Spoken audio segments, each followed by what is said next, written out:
Hello, everyone, and welcome back to Needy No More, the podcast dedicated to healing the anxious attachment style. I'm your host, anxious attachment style coach and author, Chris Ratcliffe. I've helped thousands of people across 6 continents to end the cycle of anxious attachment through my books, workshops, digital downloads, and coaching program. I'm excited to carry on that mission here on the podcast, sharing tools and techniques, principles and practices for you to explore on your journey to growing more secure. Today's episode is something that is near and dear to my heart as a former anxious attacher myself, and that is actually reframing the experience of anxious attachment. When you have an anxious attachment style, it is so easy to think of yourself as being the problem, as being something that is broken, something that needs fixing.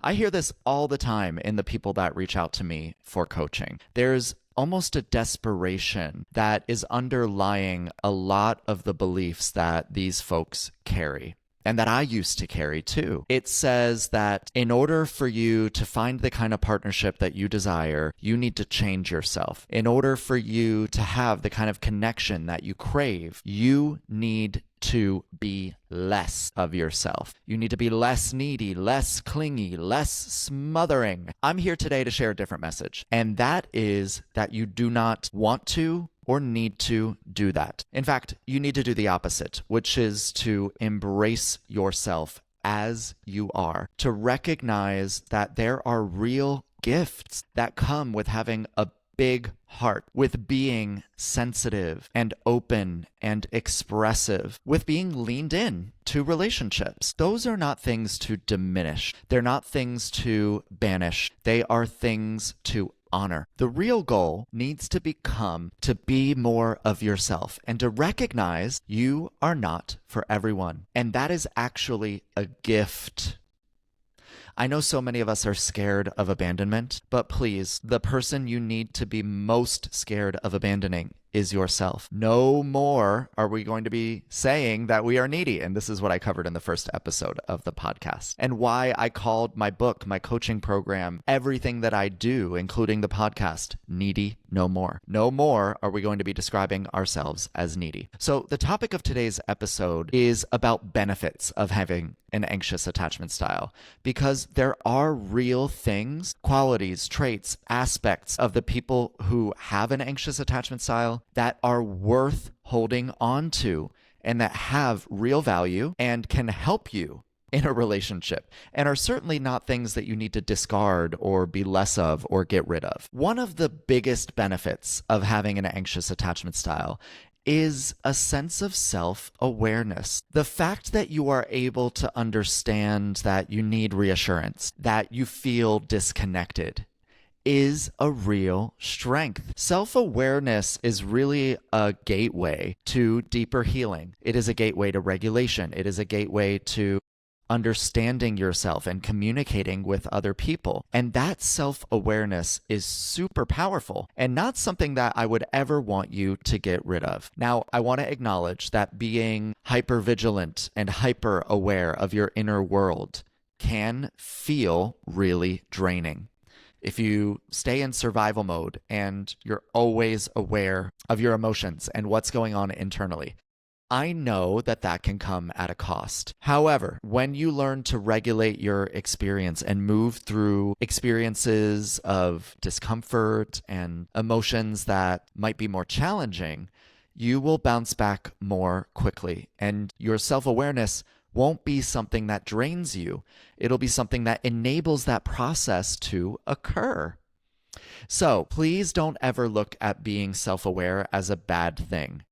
You could pair this with sensitivity too. Self-awareness is another expression of sensitivity. It is sensitivity to the self. It is an instrument of understanding what's going on inside of you. That is not a problem. So please don't look at self-awareness as something that is a detriment. It is actually something that is a benefit. It's an advantage, not a disadvantage. The second thing that is actually A quality or a trait of anxious attachers that we need to learn to embrace more is the fact that we are highly empathetic and intuitive. Now, many of us have learned to ignore our anxiety, to ignore our feelings. And yet, after the fact, after someone abandons us or discards us or pulls away, then we realize, wow, my nervous system was right all along. It's way too easy to beat yourself up in this space, by the way, and think, oh my God, I should have known this sooner. The reality is you did. You knew, and you didn't listen. So when you actually embrace your empathy and embrace your intuition, this is a real strength. I know it's really easy to take on the energy of other people, and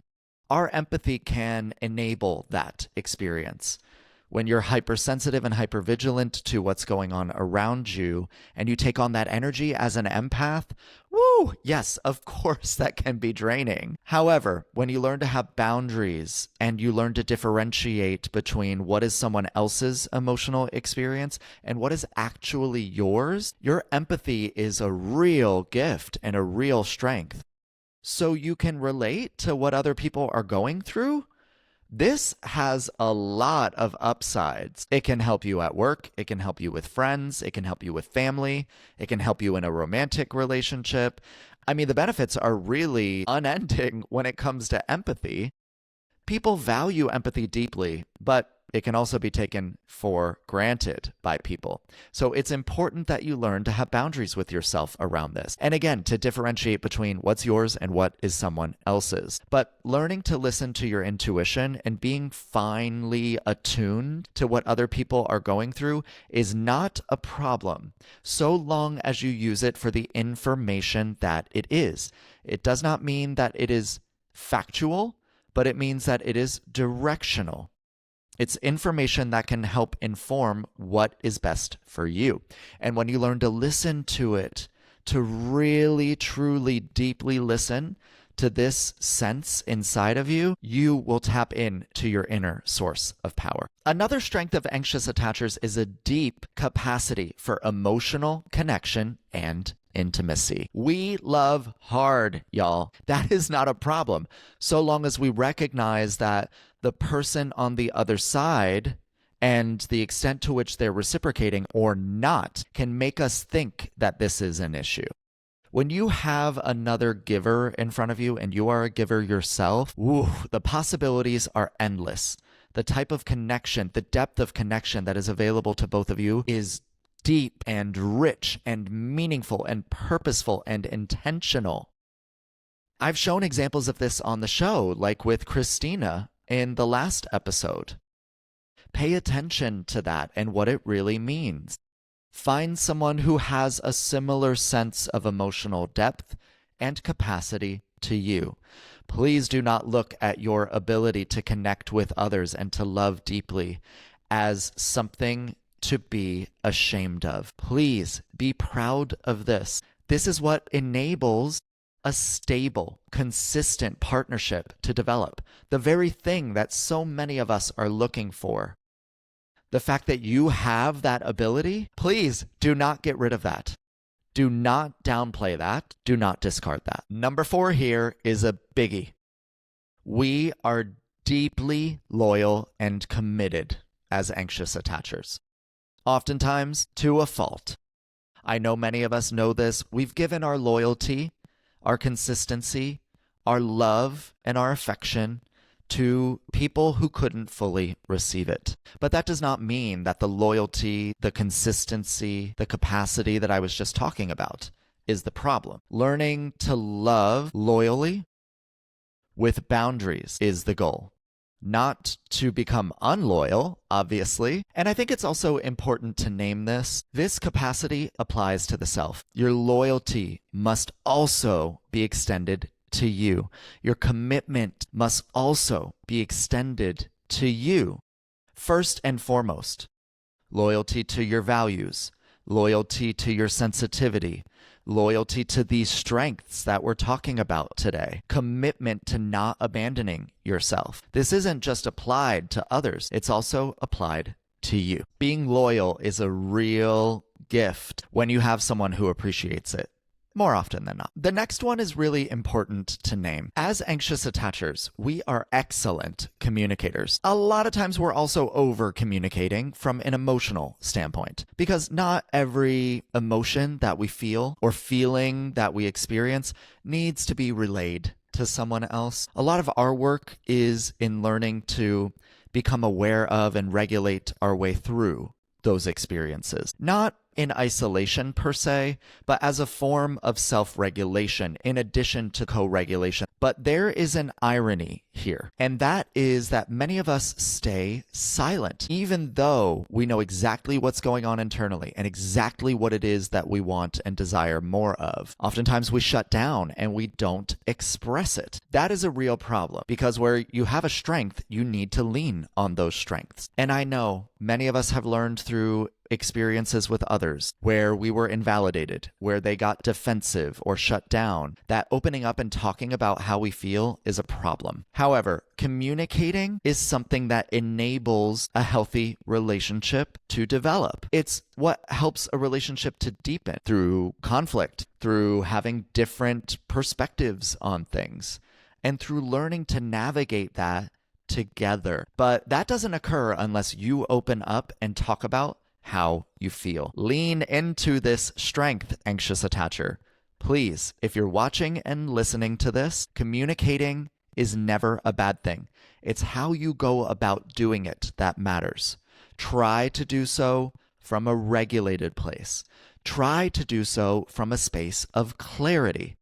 And always ask for more of what you want instead of focusing on what you do not. Those will help you in the long run. And when people don't respond well to this more often than not, they might not be your person or people. And finding acceptance of that is the key, not changing these strengths. Last, but certainly not least for today's episode, as anxious attachers, we are motivated to work on ourselves and on our relationships. In other words, we deeply value growth. You know, for many years, I thought that communication was my deepest value. I thought, you know what, I really need someone who loves to talk about everything. Through a lot of self-reflection over the years, I realized that I actually value growth more than communication. And here's why. When you value growth, when you have a growth instead of a fixed mindset, you can learn anything. And that is a quality that is deeply beneficial in relationships of all kinds and something that can really serve you well in relationships. Because if you can look in the mirror and say, you know what, I messed up, or you know what, I could have handled that better, or you know what, I'm committed to working through this and finding a solution, you can do anything as a team when both of you are committed to growth. So I learned over time that actually communication is great, and it's probably still my number 2 value, but growth, the capacity to repair, the desire, the leaned-inness that so many of us as anxious attachers possess, what a gift! What a gift! Please learn to see it as such. Your ability, your motivation to want to improve your relationships is a beautiful quality to possess. And in addition, it's important to recognize that as human beings, we're not projects. We're not robots that need to constantly optimize. At some point, we need to accept that there are certain things in a relationship that will never be fixed.